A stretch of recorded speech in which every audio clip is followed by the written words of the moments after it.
Since I can't discipline them, you take care of him until I get off work at 4:30. I'll pick him up then. Made a big difference. Yeah, and I don't claim to have the answers about that, you know, and there's that line. And you're right, I think there's some kids that are real quick to say, you know, they'll even, there are kids that'll say, I'm gonna call Department of Children's Services on you. Yeah. Because they And I've heard it, seen they it know happen. it, I've they seen see it it, and did that child learn that because maybe things weren't good at home and they were being exposed to things at home that were bad, going on bad? I don't know. But yeah, parents now, a lot of parents now are afraid to discipline. But there's a difference in discipline and abusing a child. We all know that. I mean, there is, and so, One thing I think that we need to understand in our role here at Fiddlers Grove is that all these things are outside of the realm of what we actually can handle.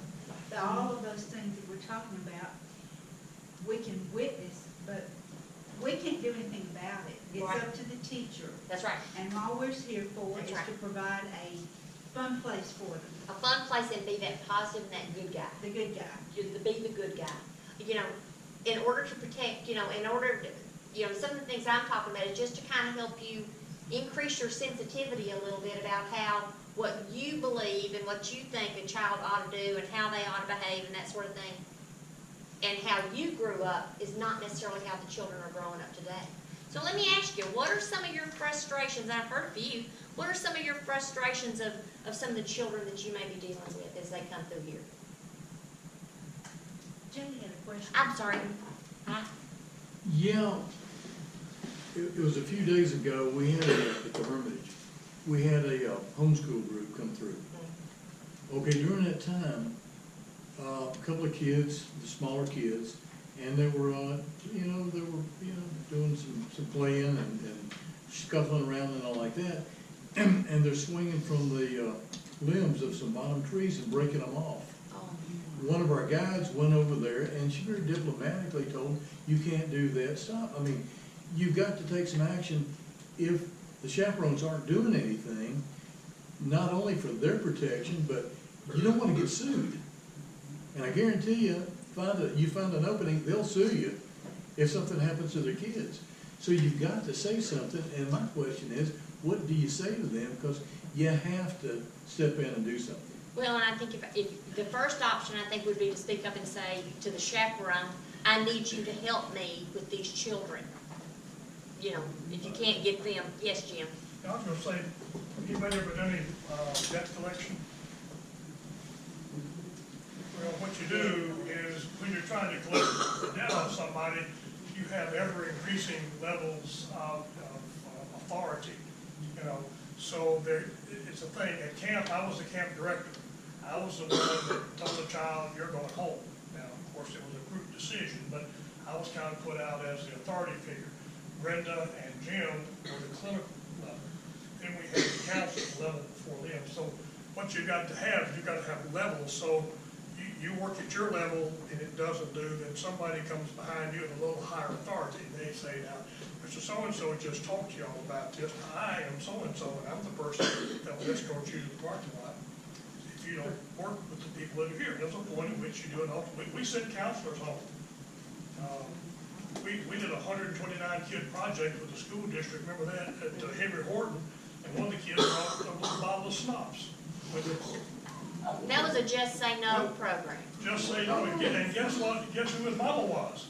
A school board member who came along as a chaperone. We had to deal with that. We had to go to her and say, your son's, and we had a kid that brought a hatchet to camp as a counselor, you know. In fact, I grew up with his father and went to high school with his mother, and we had to call him, and she kind of said, I didn't think it was going to work out too well.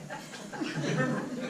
But I'll tell you what, that older adult, I was in the Little League Commission for 20-some years. He's a Little League coach, he's good as gold, his kids are all great. I don't know whether he's learned anything much or not, but I'll tell you, he's worked with Little League kids for, I don't know, 15 years or so out there, and does an excellent job of them. Maybe couldn't even move from camp helped, I don't know, but he was just trying to help too much. But you gotta have that layering. If you don't, if you have just, if you're the only one, that's what I'm saying, you're up there, and then there's the chaperone, you're talking about the school, a teacher, then, the Scott's out there, maybe there's somebody, you gotta have that layering, because just like if you don't pay the first person who's trying to collect the money, someone else will do it, so we go around talking with our counselors, you send them up the ladder, people do tend to respond to that, even if you have to make up titles, sometimes kind of for. Yes, ma'am. I think maybe starting off initially, we need to let the teachers know what the expectations are. Because I think some of them kind of see it as a vacation. I agree, a I fun agree. trip. That's their day out of So, the, yeah, day out they of the just kinda classroom. sit back and Yeah. let Yeah. you And know, they may do it. stand in the back row, so the kids can be at the forefront, but they need to be in tune with when they need to step up. Right. You know, we used to do this, step up, and she's acting up, and so I'm just gonna stand there and I'm gonna pat her on the shoulder for a second, okay? Hopefully that child will pick up on that, you know, and then that teacher can step back. But the staff, I agree, the staff that come, or the chaperones that come, they need to know what Fiddlers Grove expects of them, Right. okay? Part of the process that the teachers expect is we give them our standards and our policies. Now, what does that do? One, it puts them on notice that if something happens legally, we can say, we gave them this before they got here, here are our standards. And every teacher I talk to said, when you go to a place, they tell you, this is what we expect, this is what you have to do. You really have to kind of, the school system will. And they have to sign off on that, I believe. They'll In a lot of these understand places, the that. school system, before they take a group of kids there, they have to sign off on that, as I understand.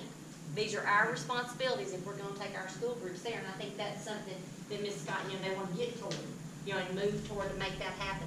Because that'll protect Fiddlers Grove, it'll make those experiences good for you all and all those kids coming. You know, and that's the whole goal here, is for that to be a good experience for everybody, and for you all to do more. And if it doesn't work, you just have to grit your teeth and bear your way through it, and then drink coffee the next day and laugh about it. That's about all. Yeah, But you and don't have that shake group- your head, You don't you ask that know? group to come back. And That's the key, is you don't ask them to come back. yeah, Yeah, yeah. don't let 'em come You back. shake your head and say, boy, they were a bunch of little boogers, you know? Because some children are just a bunch, I mean, some adults are boogers, okay?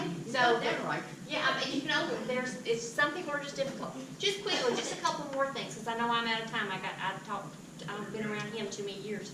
You know, how do kids learn? You know, what makes kids get something out of it? Because I think you all are here because you feel like you've got something you can teach them.